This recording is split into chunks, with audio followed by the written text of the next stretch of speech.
Yeah, exactly.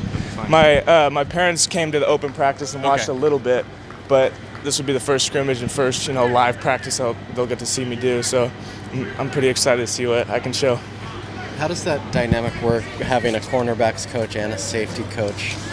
Do you interact with both of them, or do you get really singular hands-on? We usually interact with both for the beginning of the meeting. So like Coach Clark and Coach Hayward will talk and give us a rundown of what we're doing in practice, and then halfway through that meeting we'll split up and the corners will go into a different room, safeties will just stay, and we'll talk about individual stuff as far as technique and what we're trying to do as far as only safeties. Does it feel a lot different than what John Neal was doing, or is it the same thing with two guys? It's not too much different, but I feel like it's way more focused on directly safeties and obviously directly corners. So I feel like we get a little bit more, individual technique advice and stuff like that. So it's kind of cool. At the end of the season, Helfrich was singling you out as a guy behind the scenes that he was excited about. How did you get in that position, and how did you handle the coaching transition? The way I got in that position was just working hard in scout team. It's obviously not the best thing to be on scout team your freshman year, but I just took it every day and was just trying to work as hard as I could every day and just to get better because I wasn't going to waste that time.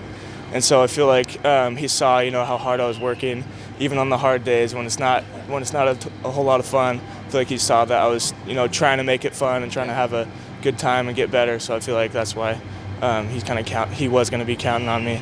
But with the new coaching staff change, there's just been a lot of stuff that's different. Energy's different, and just the whole vibe. Everyone's, competing now. Where last year, I feel like a lot of guys had spots locked, but this year, all the spots are open. Everyone's trying to get stuff done. So you were one of the guys last year at the end of the season who was saying that felt like there was a lack of leadership. And a lot of guys were saying that.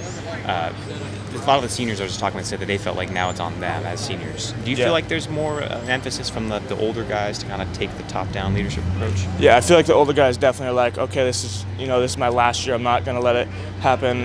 What happened last year, I'm going to make sure that this year is a really good year and we get to maybe go to a Rose Bowl or a national championship. Like, we're not setting the bar low. We're trying to do as well as we can this year, and not all individual achievements, but team achievements. I feel like that's what the seniors have emphasized. It's all about us and not just me. And how are they doing that? Is that just getting you guys together off the field? Are they talking to you guys? How are they actually trying to lead? They're leading by example, and when we break up as a team, they'll say a few words like, hey, this is about family and this is about us. And so I feel like just little things like that where they're proving that they care about this team and they're not just working for themselves. I feel like that's what's motivating other guys too. You talked about expectations. This could be a potential. It could be a Rose Bowl. Could be. What are expectations like for you guys? Pretty high. Yeah, I mean, in every single meeting we're talking about trying to be the best in the Pac-12, trying to be the best at everything. So the expectations is really high. If you don't set goals, you're not going to achieve them. So we're always talking about trying to do the best we can every single practice. Get out there. All right, thank you.